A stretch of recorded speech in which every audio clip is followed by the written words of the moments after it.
The Cardinals coming off another dominant performance and absolutely annihilating the New York Jets. Is it too early to start talking playoffs?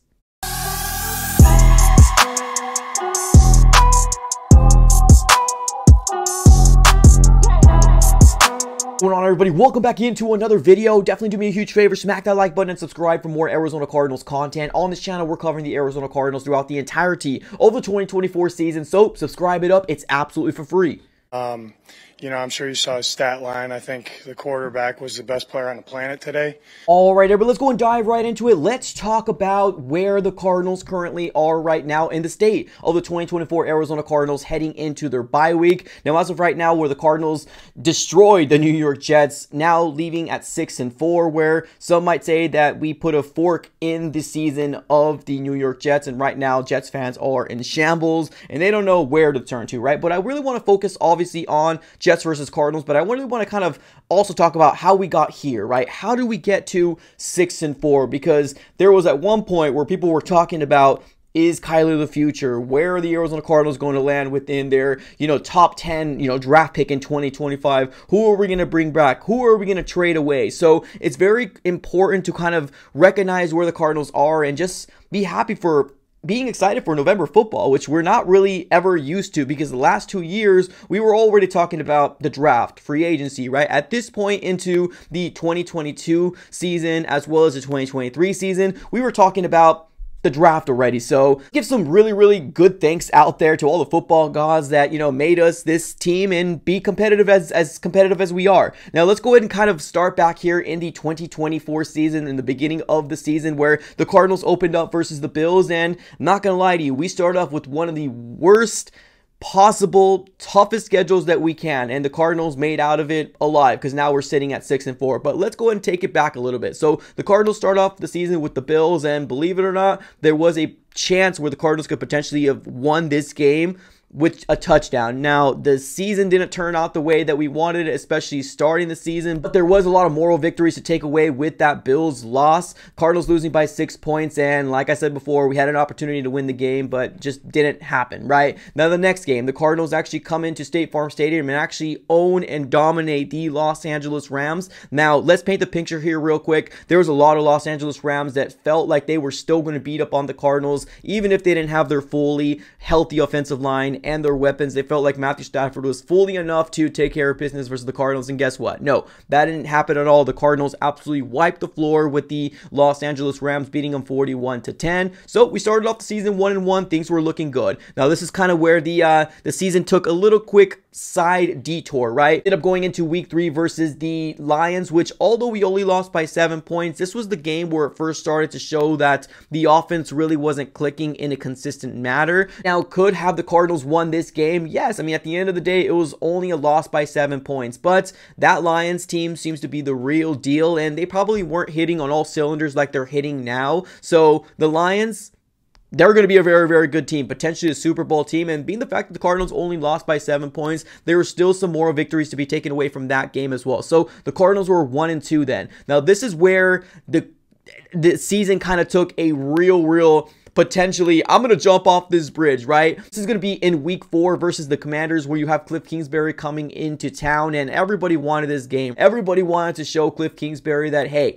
it was you were the problem the whole time, and that was the last thing that ended up happening in this game. It almost did seem like the Cliff Kingsbury revenge game. Ended up wiping the floor with the Cardinals, beating us 42-14, and it was not even close. They ran away with this game by flying colors, and Jaden Daniels looks to be a pretty darn young, good quarterback. Now, I'm not gonna lie to you, after this game, we were all starting to talk about the future being, grim. Some people were talking about potentially a top 10 draft pick. Who are we gonna trade away in the trade deadline? This game right here broke a lot of Arizona Cardinal fans. Like, we were starting off the season at 1-3. To be truthful, this was a gut punch, right? Because that Cliff Kingsbury, storyline added a little extra oomph to the punch in the gut for Cardinal fans. And starting off at 1-3, There was Cardinal fans out there around the world saying, oh, same old Cardinals. This is what we expected. Well, what did you think? This is still year 2 of the rebuild. And, all the excuses were starting to pile up. All the excuses in the books. And guess what? This organization, this team, this locker room, they could have gone the direction that the fans were feeling after this game. But no, they didn't. They absolutely did the complete opposite. And actually, they ended up beating one of their division rivals here in the San Francisco 49ers by 1 point. Now, granted, yes, if they had their kicker, this might have been a different game. But, the situation was the situation. The Cardinals beat them by 1 point. That was a very, very tough, hard game. And this is kind of where the Cardinals fans were starting to kind of maybe come back above water. At that point, we were sitting at 2-3. So a little bit of life. Now, another instance right here where Cardinal fans were trying to throw themselves off another bridge or potentially off a building, the Packers. We went to Lambeau Field, annihilated us. Our defense, we didn't know what our defense was, right? We've seen a dominant defense versus the Rams. We also seen a pretty good defense versus the Bills, versus the Lions, right? We've seen some flashes here and there, but it almost kind of seemed like we just went right back, and then the Packers just beat us up. So we were sitting at 2-4. We didn't know what our team was. We didn't know exactly who this team was. Now, this is where things started to trend in the right direction for the Cardinals. Now, we've talked about this before, but I want to be very, very clear. The Cardinals started off with one of the worst case scenarios, one of the toughest schedules to start the season. It's not even close, and it's not even funny. And on top of that, you're putting the Commanders in there as a potential playoff team. It's a tough one. It's a tough start to the season. This is where things started to trend in the right direction. Chargers, Monday Night Football, our only primetime game of the year. Hard fought defensive battle for the Cardinals, and we ended up squeaking up the win, and we did not allow a touchdown in this game. Justin Herbert only was able to drive their offense up the field, and only field goal. And the Arizona Cardinals ended up taking care of business in primetime. The snowball was starting to kind of get right. Now the Dolphins game. The Dolphins, Tua Tagovailoa comes back. All the Miami Dolphins fans are feeling themselves. They're saying if there is any game that is their get-right game, it's going to be this one. They're thinking to themselves, oh, Tua Tagovailoa is coming back here versus the Cardinals. Our get-right game, our season's coming back. That's an easy win for us, is what they're thinking. And that's the complete opposite. The Cardinals fought another tough, gritty game where we ended up beating them by another 1 point. So now we're starting to kind of trend in the right direction. We now start to get at 500 at 4-4. Can the Cardinals go on a 2-game winning streak? Yes, we could, and we do it in such a dominant fashion, absolutely beating down on the Bears in Caleb Williams and absolutely beating down on the New York Jets. This is where the Cardinals organization has now started to take a shift in terms of, hey, we can potentially be a competitive team this year in the 2024 season. And it's funny because back in in week 3 or week 4, where we're starting off at 1-3, a lot of Cardinal fans used to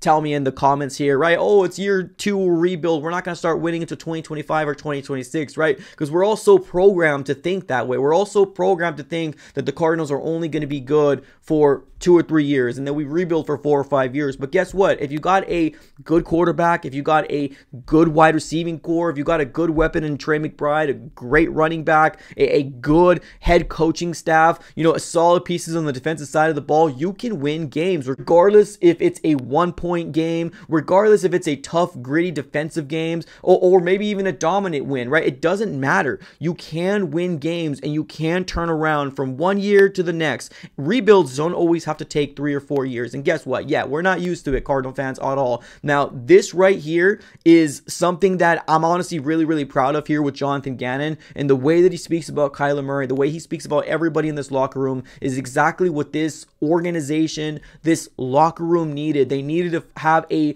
foundational piece here in Jonathan Gannon. And what we're seeing is a level of culture that's being built within this locker room, a level of belief that they can win games, or who they're playing here on Sundays, regardless if it's a Hall of Famer in Aaron Rodgers or a rookie in Caleb Williams. They are going to treat every single game like it's their last game, and it's not going to be one of those things where they're going to be complacent with 6-4. You heard Kyler Murray say multiple times that he's not happy with where we're at currently right now. They're trying to strive for more and more and more. And that's something that you want to hear from your franchise quarterback. That's something that you want to hear from these young, talented players within this locker room. Never be content with where they're at. So, ladies and gentlemen, do you think there's a chance that the Cardinals can win the NFC West? But the NFC West right now, and currently the state of the West, is if any team goes on a 2-game winning streak, they can shoot up to the top of the division. So right now, the Cardinals have their destiny in their hands right now. They got to take care of business, and they got to treat every single week like, hey, it's one of their last games to fight for, because